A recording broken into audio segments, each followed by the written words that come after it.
What is going on, you guys? My name is Josh, also known as Harry Tornado, and we are coming at you with the 7th episode of the Triple Thrift podcast. I'm here with my best friends in the entire world, Joey Badabing22 and Drew Profit Monsters. What's going on, and guys? This podcast Sorry. Joey's so excited. I was just going to say this podcast is about reselling and YouTube and everything related to those two categories. We're all resellers and we're all YouTubers about our reselling journeys. So we are not really professionals. Drew and I are both full-time, but we like to get together once a week and talk about stuff like this. So we don't like to script our podcast either. So we're just going to go off the top, and I'll start with Joey. Joey, how was your week? Dude, my week, I don't know, it just keeps getting better and better. Like, I keep selling a lot of things. To me it is. But like I said last week, I've been doing really well. I have 6 sales going out I sold in the last 2 days. So, and I sold like over $100, like 3 of the items. But my AC went out, and I've had no AC for the last 4 days. And luckily, well, not luckily, but it was Thanksgiving and no one could come out. So I was like, oh my gosh, like it's been really hot in my house. But these sales are just going to cover what happened to my house, with the AC. So I need to get it fixed. I'm super hot. And yeah, that's what's been going on for me for the week, really. How about you, Drew? Awesome. Hey guys, how's it going? I'm doing good. Sales have been interesting this week for me. I haven't spent as much time listing this week as I did last week because of Thanksgiving, and which happy Thanksgiving to you guys and to everybody who's listening. It's a couple days after, but still, happy Thanksgiving. Hope everybody had a great holiday and ate lots of good food. So yeah, I haven't done a whole lot of listing as much as I normally do because I've been kind of just relaxing, I guess you could say. I haven't been super motivated this week to do listings because we had so much going on between Thanksgivings and we did a Friendsgiving with some of our friends from church. So basically 2 Thanksgivings, and then we had some other things that we did this week that we normally don't do. So, and then I went to the flea market and just been a little bit busy with a little bit of sourcing and then some obviously holiday stuff this week. So I still have some decent sales going out, and Thanksgiving sales were killer, but this weekend has been a little slower than normal for me, but I've had some good sales, like high dollar sales. So I'm happy with that. That's awesome. I have not really focused a lot on eBay at all since like last Tuesday. And I really didn't do much Tuesday either. Wednesday, we went to my parents for Thanksgiving, and Thursday we went to my wife's grandparents for Thanksgiving, and Friday was my birthday. I didn't want to do anything there. And then Saturday and Sunday, I just chose not to do anything. So I think I have like 4 items that have sold since Friday. Sorry, my phone was buzzing there. 4 items that I sold. I thought it was Drew. It's going to be like Drew. Yeah, that one podcast. I was waiting for it. Yeah. But yeah, it was a pretty good week. I got into some Pokemon cards this week. I'm gonna make a YouTube video about it this week. It's not something that a lot of resellers are doing. Like if you do Pokemon, it's kind of like all you do.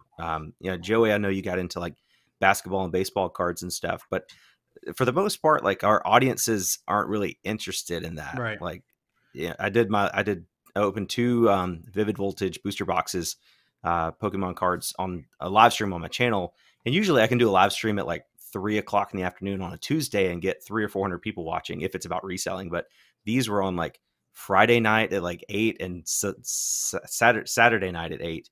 And I had less than 200 people watching, which is still a lot, but it definitely shows you that the resellers aren't entirely interested, or maybe they're just not knowledgeable about Pokemon cards. But there's definitely some money to be made. I'm not sure it's a good investment, but I got incredibly lucky. I don't want to give it away. I'm making a YouTube video about it this week to kind of summarize everything I found and how much money I'm going to make on this and how I'm going to go about doing it. But I definitely had a lot of fun. It's very nostalgic going back in the day when, the first packs came to the United States. Yeah, one of my reseller bucket list goals is to find some vintage Pokemon cards like the base set, either at a thrift store or at a garage sale.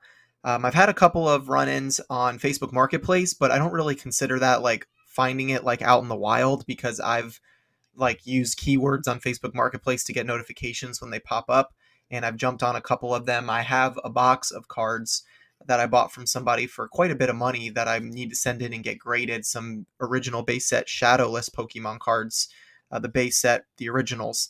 And then I've had a couple of actually really lucky Facebook Marketplace pickups before Pokemon really exploded. Like somewhere around the time the pandemic started, I'd say is kind of when people started getting back into Pokemon like pretty heavy. There's always been certain channels like Leon Hart and, you know, a couple of those guys, PokeRev and stuff, that have always done Pokemon card videos on YouTube and stuff, but their channels have definitely increased from the pandemic. Like when I was watching Leon Hart, he was at probably like 200,000 subscribers, and now I think he's like almost a million or something like that. So it's pretty crazy to see like their change, which is awesome, and they both do a lot of really good for the community.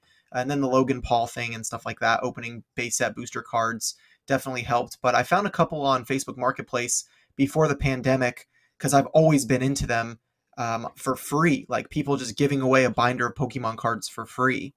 And I was lucky enough on 2 of the occasions to be the first person to respond and was able to go pick them up. And in both occasions, there were a couple of good cards, but there wasn't any like Charizards or anything like that. So most of the cards that I got were pretty scratched up. So yeah, I mean, it was just kind of, I sold them like not locally, on Mercari and eBay for relatively cheap. Like I sold a base set Venusaur for I think like $25, but one card out of a whole binder that I got for free. It was still pretty cool. Yeah, that's awesome. I mean, people, I don't know, like back in my day, you know, when we were getting the first set, you know, I think my parents probably thought it was like going to be the next Beanie Baby thing. Like these are never going to be worth anything. You're just wasting money on all these packs. And I don't know where my Pokemon cards went. I'm assuming my mom probably sold them at a yard sale a couple years ago, but it's crazy. You know, hindsight's 2020. Like I literally remember going into like Walmart and seeing sealed booster packs of like first edition Pokemon cards for like, you know, probably like $60-$70 at that time. My mom would never buy that for me, but now it's just crazy to think that you could go back and buy that for $60 or $70 and now it's worth, you know, 30-40 grand. It's just insane. And a lot. Well, the original, go ahead, Joey. Sorry. You know, what I wanted to go back to was with Josh with reselling about these cards is, you know, we do a lot of reselling on eBay, which per se, you know, I sell a lot of cards, and I actually just opened a new eBay store with just selling cards. It's a big market with basketball and, you know, baseball and football. But with Pokemon, it's going through the roof right now. But what I wanted to say is that, you know, as you were saying, with you only had like 150 people in the chat or 200, it's still with reselling. I have this John Morant card that, you know, I just opened with it's the NBA Mosaics, and they just came back out, and I just made a video with some other resellers. Every day I'm hustling in Pittsburgh, and I sent them out 2 hangers, the ultra rare Mosaic Genesis kind. And I sent them out. We made a video. It was pretty cool. I felt like giving, you know, to my other friends. You know, I feel like giving is better than taking it all for yourself, because I have somebody that helps me out with getting some cards. So I wanted some, you know, people in the community that love basketball like I do, and that's what I did. So yeah. Didn't you get a deal from not a deal, but like a package from, I think, Cajun Reseller, Chris, and Yeah. he like send you some cards, and then you have to send somebody else some cards, and it's like a whole trail of things. Yeah, I haven't sent that out yet, but I have the cards here. Bro, that was like 2 months ago. Dude, I know. I feel so bad. I just remembered. Thank you. Oh, man. I feel bad. I was supposed to send it out to my friend Jimmy. Speaking of feeling bad, my friend Chris over at Daily Refinement YouTube channel has got a great channel. If you guys are listening to this podcast and you're not subscribed to Chris, go do so. He just really knows eBay. He knows the ins and outs. He knows people at eBay. He has several eBay stores, probably one of the top eBay sellers I know personally. And he does a podcast with Tech and Sports. And he has his own podcast. It's like a paid subscription, but it's like $5 a month or something, and it's really good. So go check it out. But he actually sent me the second Pokemon booster box. I don't want to say how he acquired them, but he had a bunch of them, and I posted on Instagram that I wanted to get back into Pokemon. He's like, dude, I'll send you a booster box for free. We'll just open it on a live stream together. So he kept a box, I had a box, and we opened them together. And I felt so bad because I was pulling like just straight fire out of that box. That's what and he happened was to just me. like, That's what happened to me. I sent them two each. I had two, the other had two, the other had two. And I pulled two of the John Morants and all the other rookies that came inside the pack. And they literally, I mean, they got some good stuff, but not as good as what I got. So I felt really bad, sending them out. I told Chris I was going to split the profits with him on the cards I pulled. I mean, because it was like he probably broke even. Like I think he paid retail, so like $90 a box. He probably had about $90 worth of cards, and I probably had 400. Like it was totally lopsided, and I felt so bad. But that's just how it is with Pokemon cards. That's why it's not really something I would recommend investing in. Maybe you could buy them and keep them closed, but I do not have the self-control to not open Pokemon cards. Me either at all. When I get a pack, I just can't look at it. I gotta open it. Got it, dude. Even when I got Chris's in the mail on Friday and just saving it until Sunday, I was going crazy. I was like, I gotta get into that thing, right? Yeah, that's what happened to me when the Panini Prism 2020 cards, was it 2019 or 2020? I can't remember. For what? I think it was 2019.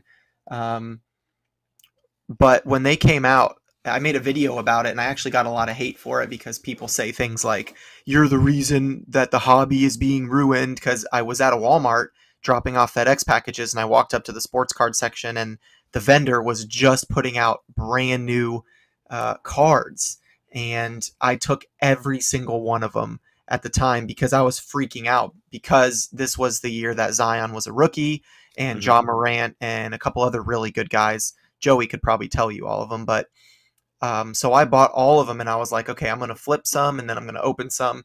And every day that I didn't sell a blaster box, or I wasn't selling all of them, I was like so dying to open them. And I got like 3 mega boxes, and I think 12 blaster boxes, and then like 20 of the cello packs or cello packs, whatever people call them, the hangers. And I sold enough to basically break even, and then I opened everything else. It was just so much fun. Yeah.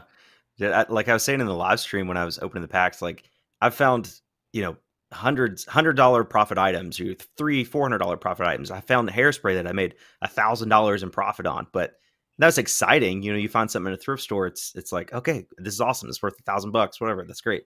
But the excitement I got from pulling those cards that I pulled, it's the best feeling ever. It's the best, dude. I literally do not remember a point in my life when it's something that exciting has happened. Like it's just the pump, the adrenaline. I was sweating, like shaking. Oh, dude, it's a rush. It's a rush for sure. There's really no other way to describe it. Yeah. I have a couple videos. I have a couple videos out when I pulled the Zion out of the mosaic boxes. If you guys ever go to my YouTube channel, I freaked out. I literally freaked out because you pulled the best card, the Zion, the best rookie that is in the game right now. So yeah. And how much is that one worth? Like ungraded and graded. Ungraded, they were going for like $250. And if I got it graded, it'd be like 700, at that time. But the prices fluctuate, how they do if they get hurt, it just all depends on their scoring, assists, rebounds, just all that. So yeah, like John Morant got Rookie of the Year, so his cards are worth more than Zion, so it just, but Zion could be the next Michael Jordan or the next LeBron James. So it's just what you can get out of it. So yeah, the sports card industry right now is all over the place because you have, for one, people like Gary Vaynerchuk who are, telling everybody that sports cards are the next stock market, basically. And then, you have YouTube influencers like Logan Paul, for example, who are for no reason buying a $200,000 box of Pokemon cards and then selling each booster pack for $11,000 and doubling his money and then opening them and getting YouTube views and podcast listens and all this stuff. He made so much money from that. And he got to open all the cards and pull the Charizard and all that kind of stuff. He's just a genius when it comes to marketing and those things. But regardless, you have all these different influencers and, people out there that are telling you, like to go buy these cards, and it's also bringing up the market, like Joey said. And, you have to know what you're doing, because there are some cards, like I was in Walmart the other day and I called Joey and I'm like, dude, there's definitely been some type of restock, but there are certain things that are completely full and there's certain boxes that are like already sold out. So what do I get?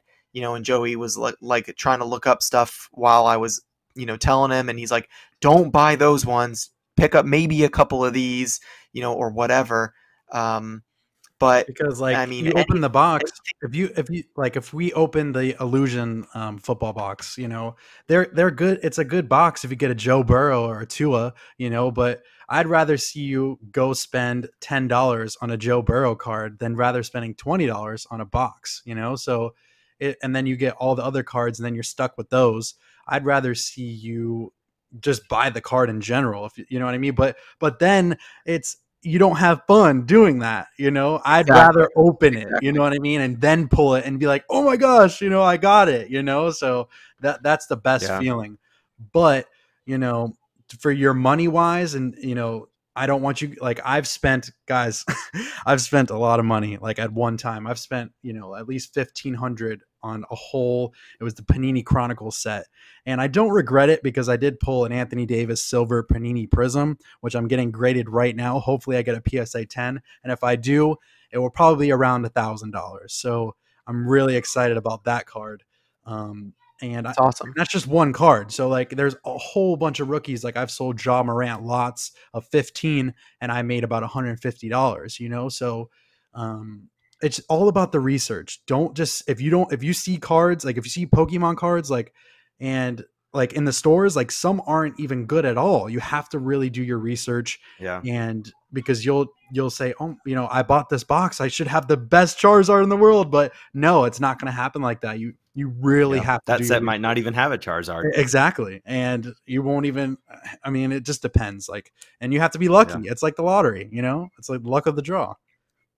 Yeah, it's totally. Or you just have to be Josh and pull like 18 rare cards in one booster box. The fat Pikachu.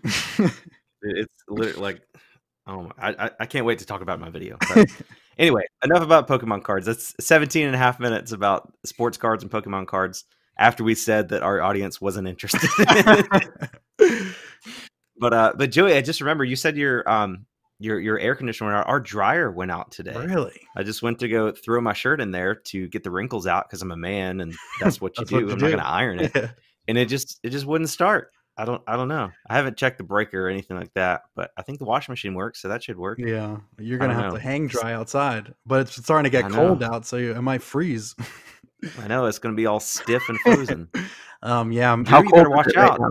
Bad things happen in threes, so Drew's refrigerator is going to go out this week. Probably. I rebuke that in the name of the Lord. That will happen to my household. No, I do not claim that over myself.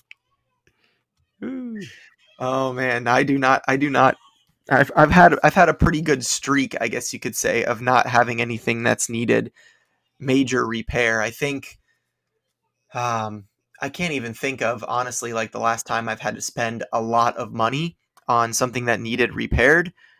The most recent that I could think of probably was my cat is half indoor, half outdoor, and we have two cats, and they're both indoor-outdoor cats. They sometimes come in and sleep inside, and then sometimes I don't see them for a day or so. It's just, they're so weird.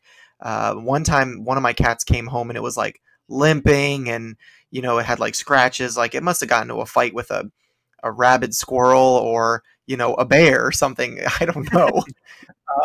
Two totally different things, but it had to have gotten into a fight with something, and so we took it to the vet. Long story short, it ended up costing us like $1,100 between x-rays, steroids, anesthesia, stitches, because there was like a pretty big cut on the back of his neck.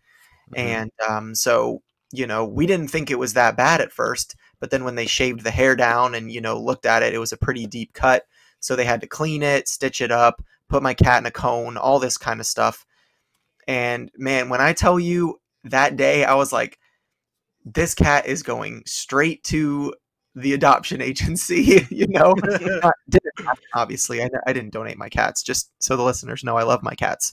But, that was a big expense for me. But it's been a while since that happened, like pre-pandemic. So, I'm pretty thankful that haven't had to deal with anything major. Like, I'm in a position now as a reseller, which is, I guess, a good, what's the word? Not tail, a way to tail into, I can't think of the word, but to tail into as a reseller, like, I'm in a good position financially from being a reseller that if I had an emergency or something like that, it wouldn't catch me off guard at this point.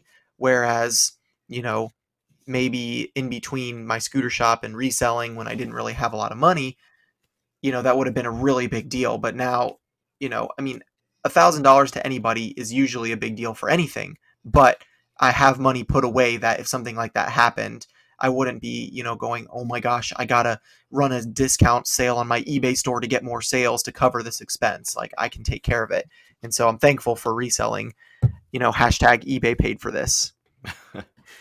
Yeah, man, having a lot of a good amount of savings and emergency fund, it just makes stuff like your dryer going out or your air conditioner going out or your cat getting eaten by a bear. It's an annoyance. Like it's like, oh, I have to take my cat to the vet now, but it's not a stress in your life. Like, if you've got the money like set aside for stuff like this, it's annoying that it happens because you have to deal with it, but it's not a concern. Like you said, you don't have to worry about, oh, what am I going to do to get this money to save my cat? I'll just pay it and then, yell at the cat later.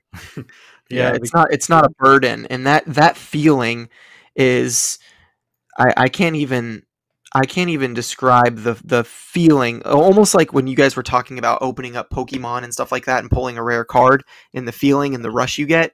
It's almost like the opposite, but still in a good way. Like, such a sigh of relief knowing that if something happens, like, I'm covered and I'm not going to have to freak out about it. It's obviously like, well, nobody wants to just take out $1,000 out of their savings account to cover an emergency, but it's so much better knowing that I have $1,000 for an emergency than something happening, like your transmission going out in your car and you're like, well, now I can't get to thrift stores. Now I can't, go to the post office. Now I can't do anything. And, it's going to take time for them to fix it, or I have to go buy a new car and have a car payment, and then your brain just starts spinning about all these things that you have to deal with. And it's just such a relief, knowing on the back end that if I have an expense that needs to be taken care of, like, I've worked hard enough to build my reselling business up that my reselling business has already paid for it in advance, if that makes sense. Yeah, for sure. So, because really thankful for that. For me right now, I'm just really thankful that I have, with this pandemic going on, I'm really thankful that I have this eBay side business. Cause at first, Destiny wasn't working and it was just me, taking care of everything. So, I'm just really thankful I have eBay on the side just to be like, oh, I'm good. I just sold, $500 worth of stuff this weekend. So, I feel good enough to, that's probably going to pay for the whole thing because I have it under warranty for my AC. It's the AC compressor, and it's an internal thing. It's not, he has to go, in it and take out the hydrogen thing, whatever is inside of it, and do all that. So I'm just so thankful I have eBay on the side. So really, really thankful. Yeah, man, that's really cool. And I know that it's also been a little bit of a struggle for you because, like, you want to do YouTube and reselling full time so bad, so, I have a lot of respect for you for sticking with the post office too while you're doing this, because, a lot of people, myself included, would just be like, you know what, I'm just going to quit. You know what I mean? And I've told you multiple times, even though it was a joke, and you're like, nah, man, I gotta build up my savings. I gotta do this. And, a lot of people don't have, that discipline. So, I commend you for that for sure. I appreciate that. Yeah. I think you should do it smart, even though I probably could do it, full time. I really just have to watch what I'm doing and, and not let something like this get in the way, because another pandemic can happen again. And how can I source or, whatever, you know what I mean? So I'm sure I can make it happen. We're resellers. We can make anything happen. So, cause we already got it through it once. So, That's right. But I'm just very thankful I have the job that I have to keep me rolling, because if I didn't have eBay, I don't know where I would be at right now, honestly. I really don't. I'm just so thankful that You'd be working the late shift at the post office, I really would. I would be. picking up some extra hours. Exactly. And I took myself off the overtime list to do eBay and YouTube more, so yeah. How is? Do you guys have any video ideas planned for this week? I do, but I think I need to buy like a lavalier. Those lavalier mics that are like Yeah. wireless. I have a really good like video that I want to do that me and Drew have been talking about, but I don't want to say it now because I don't want to give it away or for other people to do it. But I'm really excited for that. But I need people to help me, so I might be doing it with Drew. Maybe we'll do that one day. But that Is that the same one that we've been talking about, Joey, or is it a different one? no, it's that one. But I want to do it like it's going to be really good. I feel like it's going to be the next thing that might blow up. I just think so. I don't know. I think it will. What do you think, Drew? I think if we do it the right way, then yes. Because like I didn't want you- I didn't want to just do it without the lavalier mics. Like I really want to do it really good. I don't want it to be like a fluke thing and then other people like do it, but I feel like it's going to be an awesome thing that might blow up. I think so. I want to be creative, and this is the way to do it. Yeah, I've been kind of inspired lately to try to figure out some videos, other than the typical what solds, which is what I'm putting out now, because most of my sourcing is at the flea markets and garage sales on the weekends as of right now. I haven't really been finding anything crazy at thrift stores. Maybe just a couple of bread and butter items here and there, so not really worth making a full video about. I have a couple people that are asking for certain videos, like even Joey was asking for how to ship a Rock Band set, and certain things like that I might make a video about by itself. But I have some really cool ideas that I've wanted to do for a really long time, but it's going to take more than one person to do it. Like I would need someone to follow me around with a camera and record me and record other people's reactions and like one of those types of videos. And then like even Dean and Melinda, if you're listening to this, shout out to you guys. They just put out a YouTube video and they're doing this thing where they're going to give away all of their YouTube earnings all the way up until the end of the year to, some type of cause. They haven't decided exactly what yet, but they just want to give back. And, what's awesome is they're in a great place, financially. They both have jobs. They both make good money at their jobs. They're killing it reselling. They're doing Instagram. They're doing YouTube. They have a daughter. They're amazing. They're hustlers. I have a lot of respect for them. I do the raffles with them on Instagram. And I've always wanted to do stuff like that. I just haven't known exactly how to execute it. Yeah. And by doing something like that, I mean, I don't make enough money on YouTube to give away my YouTube revenue. But it would be, I've always wanted to do something like, I actually had this video that I recorded and I accidentally deleted the files that I recorded on my phone. I used two angles, a phone and my GoPro, and the files on my phone got deleted by accident when I was clearing out some extra space into my phone. And it was this challenge where I had a buddy of mine who wanted to buy a Nintendo 64 from me. Don't say it. You got to redo Well, it. I'm going to. I'll still make the video, but to all the listeners, you'll get a sneak peek because this is the kind of stuff I want to do in the future. I had a friend of mine from high school who still follows me on Instagram. He wanted to buy a Nintendo 64 from me, and he's bought a couple of like sports jerseys and stuff from me in the past. So like we're good friends and stuff. And so I don't even remember how it came up, but he saw a post where I had a Mario Kart game on my Instagram post where I picked up a bunch of vintage video games, and he goes, "Yo, I need that Mario Kart." And I said, "You don't want this, smoke." And then we kind of basically kept going back and forth. And then we kept talking in the DMs, and I was like, well, I'll tell you what, I'll play you for it. And I said, here's the deal. If I'll race you in Mario Kart, and if I beat you, you got to pay me my eBay price for it. And if you beat me, I got to give it to you, essentially. And that was the concept of the idea. So I went over to his house. He has a really nice apartment on like the 20-something floor in downtown Orlando. So it was a really cool view and everything. Yeah. And so we recorded, and my GoPro was recording the screen of us playing the game, and then my phone was recording our facial expressions and us talking smack to each other. And I ended up winning. And so he ended up paying me full price for it, but it was just still a really cool video. I wanted him to beat me, so I could give it away. But like those types of videos I want to do. I just got to get better at editing and, cameras and angles and microphones and things like that. So I can like set up in front of a super Walmart with a little TV and a Super Nintendo and say like, challenge me in Street Fighter. And if you beat me, win the game. And then challenge me in Mortal Kombat. If you beat me, win the game. And like, just give away a bunch of Super Nintendo games to random people, or I don't know, something like that. You know what I mean? So Yeah. like I have these ideas. I just have to figure out how to execute them and get the time to do it. Because it takes a lot of effort to put a video like that when you're a full-time reseller and you're not a full-time YouTuber. Yeah, it's like Phoenix Resales video where he gave away the PS5 and Xbox Series X. I mean, that was expensive. Like it was a big sacrifice financially for him, but also the video, like he had somebody filming with him the whole time. He had multiple camera angles. He had like jump cuts. It was just such a good video. Yep, And exactly. obviously it's paid off for him. It's at like 500,000 views now, isn't it, or more? Yeah, I think it's right about 500,000, which he had 6,000 subscribers when he posted the video. So that's absolutely insane.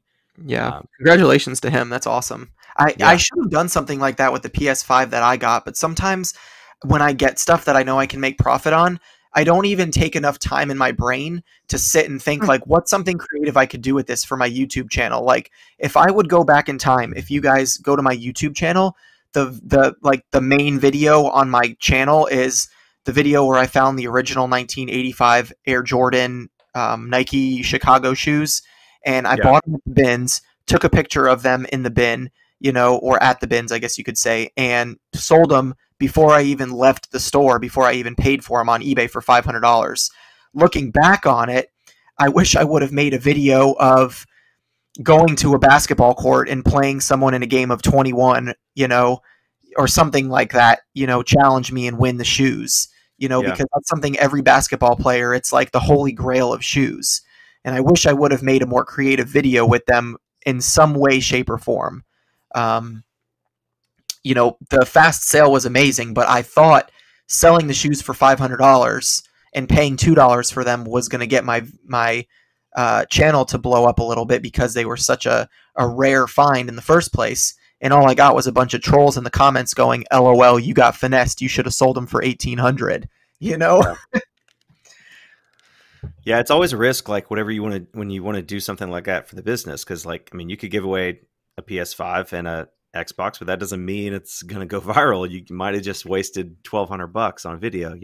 With those shoes, you could have given away, but the video could have got 100 views and somebody could have got a free pair of $1,800 Jordans, Right, so right. It's a big risk with YouTube for sure. One video I have 2 videos planned for this week so far. I'm going to try to put out 3 this week just to start off December on a good note. We've talked about it in the past, but December is generally the month when you get paid the most from YouTube. Like the advertisers are paying more to run ads because 'tis the season to advertise. And so therefore we're getting paid more. So I'm going to try to put out at least 15 videos in the month of December. That's about one every 2 days. That's going to be tough. I think September I put out 14, including like 2 of them were live streams. So I'm going to try to put out 15 edited videos in December. But this week, I think, so I got the notification from eBay that if I was evaluated today, I would no longer be a top rated seller. I'd be like above standard or whatever. And I think that's going to be a pretty good video. Like, I lost my top rated seller status on eBay. Now what? Because I feel like it's something that could easily happen to anybody. Like I've been a top rated seller for a year and a half now. Like once you get there, you just kind of get used to it. But I made a few mistakes. A few things happened that weren't my fault. Some of them were my fault. So that led me to losing that. So generally people really like videos where something bad happens. Like, Lonnie over at Garage Flips made a video about his old storage unit getting broken into, and that was one of his most popular videos. And one of I think your most popular video is the one where you got suspended from eBay for 7 days, right? Yeah, it's like one of my top 3, I believe. Yeah. People love seeing bad stuff happen to other people. Joey, you should make a video about how your air conditioner went out. I probably will. And how your sales are going to pay for it. Yeah, Yeah. I should. That's a good idea. Well, there It's you just go. something about the psychology of it, man. People just, anytime something bad happens, it's just like, It's so funny because you have the two polar opposites. You have the really good, like Mr. Beast type stuff, like giving away a PS5, and then you have like the detrimental, depressing, terrible, horrible things that happen. yeah. And you never know what people are going to like. Yep. Were you going to say something, Joey? No, every time Josh types, I get nervous because I don't know what he's gonna say. I was I was just telling Drew, like Drew, I felt like you were, we'll just be open. So I felt like you were not close enough to the mic earlier. And then I felt like you were too close to the mic because I was hearing like the spit. I'm trying to get better at podcasting, guys. I love you so much. I love this podcast. I'm having a blast. And I'm sorry I didn't know you guys could hear me typing. No, it's the mechanical keyboard. Like I get super nervous. Yeah. If you ever go back and really listen to our podcast, and dude, I stopped talking. I can't even swear to God. I cannot think. I stopped. He's so nervous. He's like, oh no, what did I do wrong? Right? Josh is gonna yell at me. Oh man, I swear. Nah, dude, we just have fun. Joey is such a fanboy of Josh in every way, shape, or form that no matter what Josh says, Joey will always agree with him, and he doesn't want to do anything to disappoint Josh. No, so guys, when he hears the typing, he's like, "Oh my gosh, Josh is mad at me."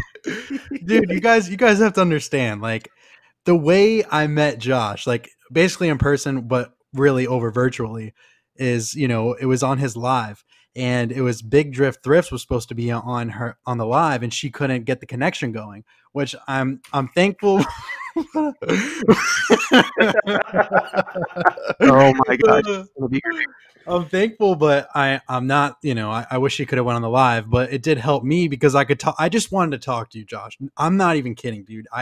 When I was like, I got into the live and my connection is really bad when I'm not on Wi-Fi. I don't know why. I have Sprint, you know, probably other people could understand that, but you know, it was lagging, but I got on there and I got to talk to him, but like, I didn't know, like there was so many people in the chat. I didn't know he was going to pick me, you know? So I went through the roof. I was like, what? Like, I'm talking to Josh, like, you know, but dude, that was your, I love that you took that opportunity because that was the first time I'd opened it up. And it's weird, you know, I don't remember how many people were in the chat. I mean, 200-300 people or whatever. And people are weird. And I was nervous too. So I'm like, you know, this is live. Somebody could come on here and, you know, flash the camera or something. And I can take it away, but I would basically have to go and like delete the video later so that my channel doesn't get taken down. So I was nervous, but I was like, yeah, I'll try it out and see what happens. And you took the opportunity, man. You came on, you showed everybody your personality, and it helped you to like get a little boost on YouTube. Yeah, it was more, I don't know if you had. I had one video out, and you know, I was the type of person who never liked a video, never commented. Like I just liked people. I have specific people that I watch, and I would only watch you and Rally Roots. Like that was it. Like I could not watch anyone else because it didn't like attract. Like I don't know. When I find somebody, I stick. Like, you know.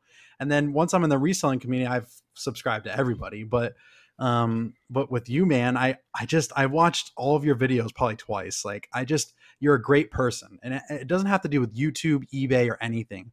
You know, I just really appreciate you and how humble you are, and just the person that you are is like, you're like a best friend that I've never had. Even with Drew, like you guys are just literally like my new best friends. Like it's awesome. I get super excited, you know.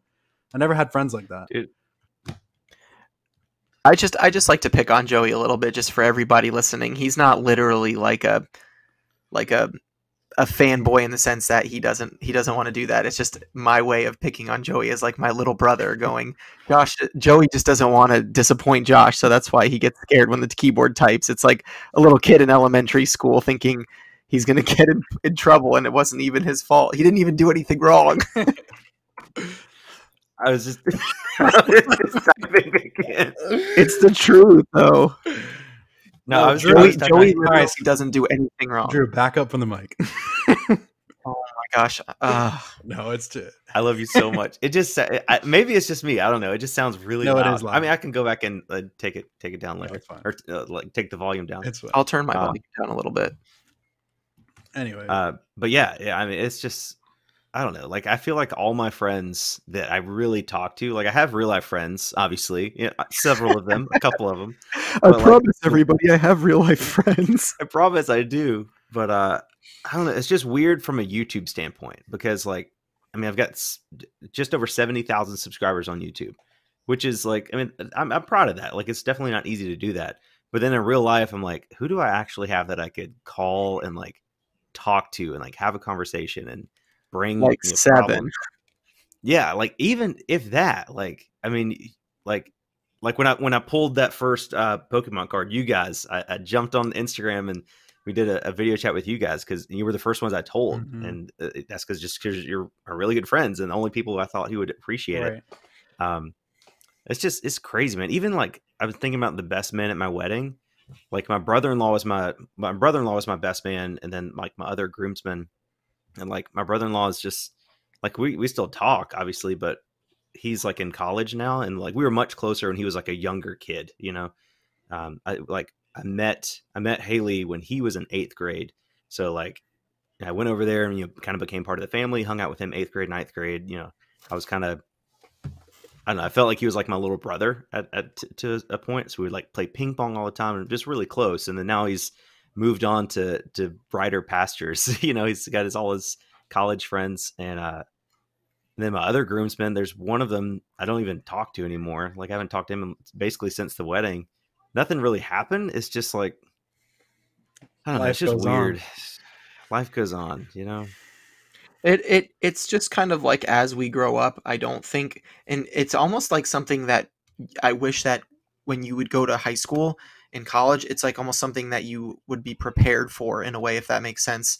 Like knowing all these kids that you went to high school with. Like when I was in high school, I was a social butterfly to say the least. Like I didn't, if you want to talk about like stereotypical, like there was the football players and the cheerleaders, there was like, the I can't even think of like stereotypes, the drama kids, the whatever. Like I did plays when I was in high school, like I was in drama and stuff, but I also was on the swim team and the water polo team, but I would like hang out with everybody. I just was that type of guy that I made friends with everybody. I was in student government. I was all like just very involved in high school, like on a social aspect. I didn't pay attention in school that much, but hence why I don't have a real job, I guess you could say. But shout out Lonnie and John, guys without jobs. That's going to be me in 30 years. But I lost my teaching you in school, just like that as you go on, like most of these people that you're like best friends with in high school and middle school literally just leave you because they just move on. And it's almost like something that I feel like people should be prepared for more. If I look at my close friends, not counting you two, from meeting you, but from growing up and stuff, it probably less than 5 very, very close friends. Outside of that, like if you did almost like a dartboard, you have your bullseye. I probably have like 3 really close guy friends that I talk to on a very, very consistent basis. And then, 5 are really close. And then like even in my wedding, I'm trying to think of, I had 5 groomsmen, and I really only talked to 2 of them consistently now. And 2 of them are the 2 of them that I talk to are the guys that go to the same church as me, So it's not sad, but it's just kind of like, obviously people's lives change. People get married, have kids. Some don't. Some go to college. Some party. Some don't. All the different factors. But like at the end of the day, I feel like friendship is so important. At least it was to me, that it really hit me hard when I started realizing like, wow, all my friends are partying in college, and I don't want to get drunk every night before an exam. So like I lost a lot of my friends after high school just because I didn't want to be involved in the party scene. And I wasn't prepared for that. So it's definitely not a bad, it's not a bad thing. That's who you are, and that's who we are essentially. You know, that I look at you guys, not I'm just saying as like coworkers, but we're really not. We're more of friends, you know, because we do the same thing on a different level. But it's just awesome that we can get together and do this and, you know, resell and talk about reselling. Cause like my friends, they have not asked me one thing about what I do. They have no clue about what I'm doing. And it just shows who your real friends are. You know what I mean? So yeah. Yeah, I Yeah, I have think two it. friends. The two friends that I talked about are the only ones that really like check up on me. I have some other friends that are like, "Hey, how's reselling going?" You know, but that's about it. You know, like, "Hey, how are you?" It's like Yeah, that's the extent of the conversation. Yeah. I think it's very like I don't know. I think we all had really good friends in high school because we were there for like 8 hours a day, Monday through Yeah. Friday. And usually, if you went to public school and lived in the same area, you were like spending all so much time with these people for like 12 years. Yeah. You know, there's one of my best friends, Jordan. You know, I started going to that school in third grade, and we were friends third grade through high school, and I haven't talked to him in 5 years. And it's just because like once you leave that area where you're like, you know, a lot of people have good friends at work or church or school because you're already there. Mhm. Like you don't have to put any extra effort into the relationship. You're just there, and out of the people that are there, you guys, you know, click, and then you're friends. But once you cut that off, you know, I've worked at places where somebody will quit and they're like, "No, don't worry, we'll still stay friends," and that never happens. Like it's so hard to be friends with somebody that you don't have to see at work, church, or school, Right. in my No, opinion. I agree with you 1,000,000%. I really do. It's the truth. What's that one song from back in the day that's like, obviously I can't sing, so to all you listeners, don't make fun of me. But it's like, as we go on, we remember. Either of you guys know that song? No. I've heard it, but I don't It's know like, the I think the name of the words. song is called Graduation, and I want to say it's like Gwen Stefani or Pink or something like that. Um, anyway, it's talking about like friendships, and it's by, I'm looking it up right now. It's actually by someone named Vitamin C, a girl, and it's let me just find the what's it called, uh, chorus. I'm not good with music, so it says, uh, where is it? Is this the song? I can't remember. Anyway, you guys can't see me looking up on my phone, so I'm not going to waste the time. But it's basically just talking about like we used to be friends in high school and we grew up and we became far apart, and now we are. Oh, here it is. As we go on, we remember all the times we had together, and as our lives change, come whatever, we will still be friends forever. And I'm like, that song was a load of crap. Yeah. Like none of my friends from high school except one or two, say friends forever. But anyway, Yeah. look up the song Graduation by Vitamin C. It's like from the 90s. So, or It's early just 2000s. I've learned to just I don't know. I kind of like the fact that different chapters of our lives gave us different friends. You know, like Mhm. one of my best friends at when I worked at the insurance company I worked at for like a year and a half. She sat next to me. She was like my supervisor, kind of, but she wasn't really. But her name was Yvette, and she was like an older lady, probably late 60s or so. But I loved talking with her like every day. Like everybody else in our cubicle area was just like really boring and not really fun. But she would always come in. She's like this country lady. She's like, "Yeah, we got some chickens this weekend," and Earl took them out. It was just I loved talking with her. And when I got laid off, like that was the only thing I missed. Like she actually commented on one of my videos the other day, and I'm like, "Oh, Yvette, I miss you so much." Like I just that was such a quality friendship. My wife was like, "You have such a crush on her." I was like, "It's not a crush. I just really enjoy her friendship, Yeah. like the conversations." And I, I got her phone number. Like we texted for like a week after I, just to stay in Yeah. touch, Yeah. because I was like, this is what happened. Sure. And I texted her for like a week or so after I got laid off, and I haven't talked to her since that. I replied to her comment on my YouTube video because again, not having that like being in the same physical place 5 days a week just really makes it difficult to stay in touch. Mhm. It makes a big difference for sure. And I agree. Like, as I guess you could say, as depressed as I sounded when I was telling my sob story about high school, I actually am very thankful for, growing up in different stages of friendships and of my life, because certain people have, like, I guess you could say, come for a season and then they've gone. Yeah, And, exactly. you That's know, exactly what I was thinking.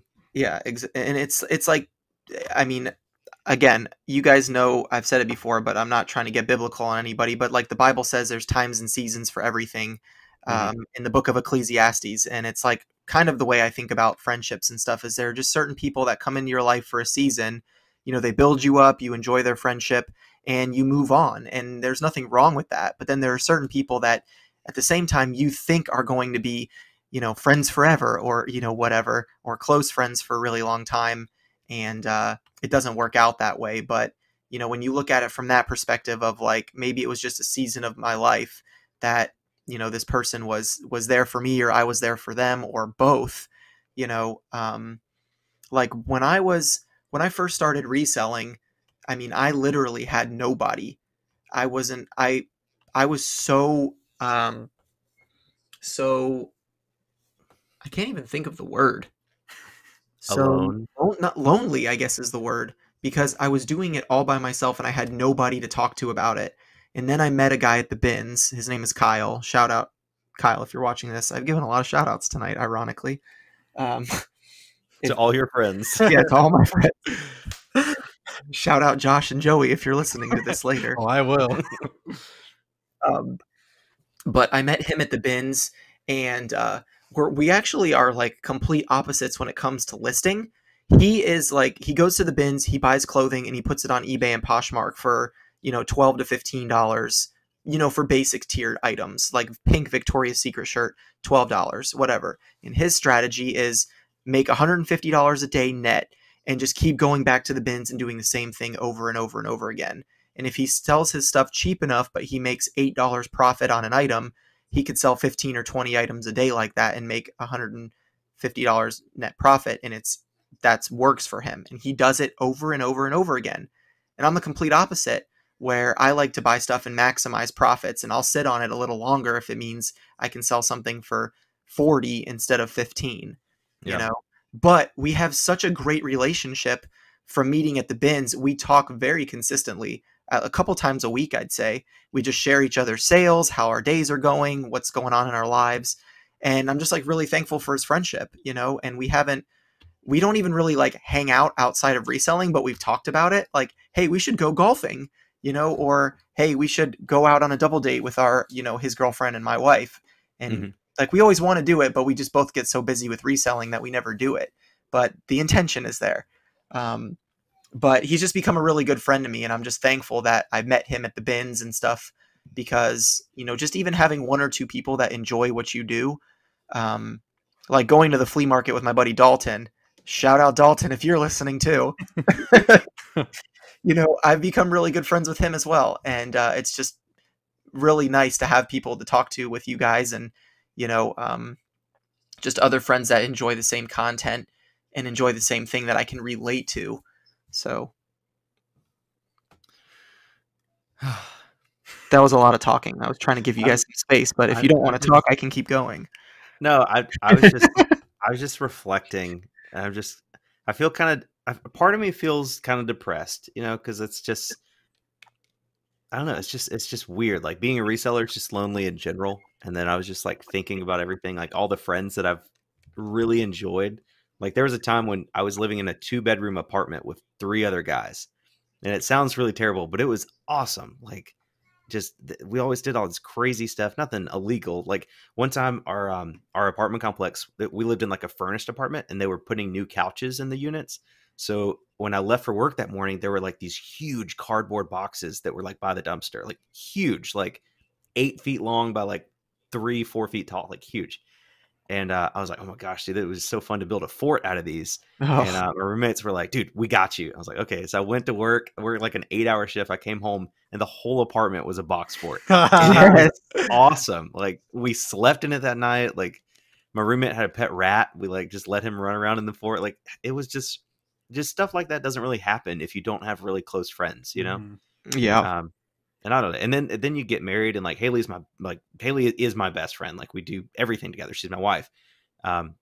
but there's only two of us. We can't be all like, if you have like three roommates and one of them is like super pumped up and energetic, like that can like spark some like spontaneous, cool activities. But if it's just you and your wife, or just you and one other person, and you're both kind of just like okay with sitting on the couch and watching a movie or whatever, then that's usually what you do. So I don't know. Just think about all my past friendships. But again, like you said, you come for a season, and you can always have new friends. Exactly. That's one of the beautiful things in life. I just met you guys within the last year, less than that. Not even. I think I'd say like we've really become close in like the last less than 6 months. Mm-hmm. Yeah. The last 3 weeks. Last couple seconds. No. This is episode 7 of the podcast. We've been doing the podcast for 7 weeks. I know, and isn't that nuts? That's nuts, dude. Christmas is like 3 weeks right away. around the corner. 4 weeks. Yeah. We need to do something together, all three of us, for like a Christmas giveaway or something to all of our listeners on the podcast specifically. Yeah. Do you guys want to come spend the night at my house for Christmas Eve? What? Only if you can turn your house into a box fort. Yes. You bring the boxes. I'll supply the tape. I will dumpster dive for boxes for a week in South Carolina to find enough. Fun times. But yeah, I thought about doing like a 12 days of Christmas giveaway. Since I have so many videos, I could just give away. If I'm doing 15 videos, I could just give away one item per video in 12 videos. Some items be small, maybe like a tape gun or something, but then give away like a Rolo printer or a Nintendo Switch or something crazy. I got to get some more tax write-offs for this year. Nice. That'd be awesome. I think that's cool. I'd like to give away an Xbox or PlayStation 5, but I can't find them. Can't find them anywhere. I'm not about to camp out in front of GameStop for 2 days. That would be a cool video, though. Did I tell you guys about the time that someone paid me when I was in high school to camp out for the Nintendo Wii when it came out in 2007? No. Okay, so real quick story. When I was a junior in high school, this couple that went to the church that my mom went to, we went to different churches, wanted to get their kids a Nintendo Wii for Christmas. So they paid me $100 to camp out for 2 days at GameStop. That's crazy. And I did it.